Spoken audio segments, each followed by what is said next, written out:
अस्सलाम वालेकुम, आदाब। आज हम हमारे प्रभाव हिंदी न्यूज़ पर रियल टॉक के माध्यम से जो नांदेड़ की एक घटना पूरे शहर में जो इसकी बवाल मच गया और चर्चा का विषय हो गया कि नांदेड़ के जो यहाँ पर मिल्लत नगर की जो रहवासी है सबा बेगम, एक विवाहिता का यहाँ पर उसके ससुराल वालों ने उसकी हत्या कर दी, उसका खून किया गया। और इस मामले में यहाँ पर इतवारा पुलिस स्टेशन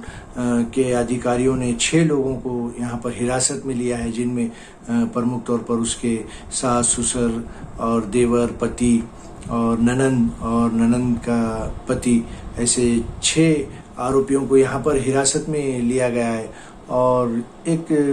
दुखद घटना यहाँ पर हमारे शहर में नांदेड़ में हुई है और इसकी चर्चा और इसके बारे में पूरा यहाँ पर बवाल मचे हुआ है और कई सामाजिक संगठन और राजकीय नेताओं द्वारा भी इसका निषेध व्यक्त किया जा रहा है। और हम भी सबसे पहले हमारे YouTube चैनल के माध्यम से हम इस घटना का निषेध करते हैं, मजम्मत करते हैं, और इसकी जितनी भी हम मजम्मत की जाए कम है, क्योंकि एक दर्दनाक वाक़या है कि कैसा एक मासूम बच्ची को, जिसका विवाह 9 माह पहले हुआ, सबा बेगम मिल्लत नगर रहवासी, उसकी हत्या कर दी गई है उसके ससुराल के लोगों ने। और ये कोई नया घटना नहीं है, लेकिन ये एक बहुत ही दर्दनाक घटना है, क्योंकि इतना बेरहमी से उसको मारा गया, उसको उसके जो पार्ट्स को जलाया गया और फिर उसकी दर्दनाक हत्या की गई। और ये पूरा मामला यहाँ पर चर्चा का विषय बना हुआ। और ऐसे आरोपियों को कड़ी से कड़ी सज़ा देने की मांग आम जनता की हो रही है और समाज की ओर से भी हो रही है, और कई सामाजिक संगठनों के कार्यकर्ता और राजकीय नेताओं द्वारा भी इसकी मांग हो रही है। और वंचित बहुजन आघाड़ी के प्रवक्ता महाराष्ट्र के फारूक अहमद ने उनके परिजनों को जाकर मिला, और फारूक अहमद और रईस भाई सामाजिक कार्यकर्ता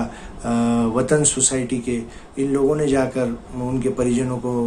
मिला और उनको हिम्मत बंधाई। और फारूक अहमद ने इसे फास्ट ट्रैक के तहत इस मामले को जल्द से जल्द हल करने की भी प्रशासन से मांग की है, डिमांड की है। और हम ये कहना चाहते हैं कि कैसे एक मासूम बच्ची को इतना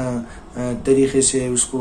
दुख देकर उसकी हत्या की जाती है, और समाज में ऐसे दरिंदों का बहिष्कार करना चाहिए। और दहेज की लालच में ऐसे दरिंदे कैसा मासूम बच्चियों की हत्या कर रहे हैं, ऐसे लोगों का समाज में भी बायकॉट करना चाहिए। और इस मुद्दे को यहाँ पर एक सभी ने मिलकर, सामाजिक संगठनों ने, सामाजिक कार्यकर्ताओं ने इस मुद्दे में आगे आकर इसमें समाज में भी अवेयरनेस लाना चाहिए, कि ताकि आज एक सबा बेगम बच्ची तो चली गई, उसकी हत्या हो गई, लेकिन अभी कई ऐसे बचे हुए हैं जो दहेज के नाम पर ससुराल वालों ने उनको घरों को भेज दिया है, बिठा दिया है। और ऐसे लालची लोगों का बायकॉट करना चाहिए, उनकी शादियों का भी बायकॉट करना चाहिए। और ऐसे लालची लोगों में पहले तो बच्चियों के रिश्ते ही नहीं करना चाहिए, लेकिन उन्मन लोग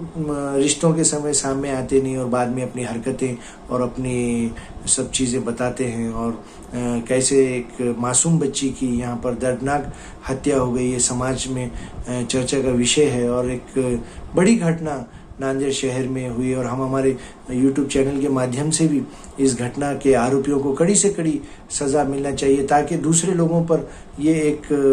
लगाम लगनी चाहिए कि आइंदा फिर कभी कोई सास या कोई देवर या कोई ससुर ऐसी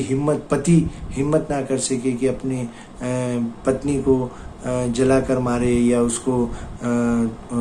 सताकर मारे या दहेज के नाम पर। सबा बेगम के भी परिजनों का स्टेटमेंट्स आ रहा है चैनलों पर, और उनका कहना है कि दहेज की लालच में 1 लाख रुपए की उनकी डिमांड थी और हमने उनको 70,000 रुपये दिए और 30,000 रुपये देना था और फ्रिज की भी उनकी डिमांड थी। कैसे ये भिखारी लोग मामूली चीज़ों के लिए, एक फ्रिज की कीमत ही क्या होती है, एक फ्रिज हो गया या कोई भी ऐसी मामूली चीज़ है उसके लिए आप एक बच्ची की हत्या कर देते हैं। आज उनके माँ बाप से पूछो कि बच्ची की शादी के लिए माँ बाप को क्या क्या पापड़ बेलने पड़ते हैं। कई लोग उधार से इधर से उधर से करके शादियाँ करते हैं और ऐसे दलाल, ऐसे कमज़र्फ लोग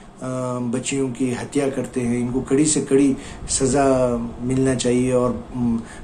सरकार से तो इनको सज़ा मिलती है, लेकिन समाज में भी इनका बायकॉट करना चाहिए, ऐसे लोगों का बहिष्कार करना चाहिए। क्योंकि एक बेटी वो सभी की होती है और बेटी पढ़ाओ बेटी बढ़ाओ के नारे सरकारें लगाती हैं, नेता लगाते हैं, लेकिन बेटियों पर देश में आज भी ये अत्याचार होता है। और कानून को भी कड़ा शिकंजा ऐसे गुनहगारों पे, आरोपियों पे कसना चाहिए ताकि फिर कोई ऐसी हरकत समाज में ना हो, ताकि फिर कोई सबा बेगम जैसी मासूम बच्ची, इतनी मासूम बच्ची को इतनी दर्दनाक मौत कैसे दी जाती है। ऐसे दरिंदों पर कड़ी से कड़ी कार्रवाई करना चाहिए और इनके आरोपियों को और कड़ी से कड़ी सज़ा देना चाहिए और दूसरों के लिए एक सबक होना चाहिए कि ऐसी घटनाओं का अंजाम देने पर ऐसी सज़ा मिलती है। चलिए फिर एक नए मुद्दे के साथ, अल्लाह हाफिज़।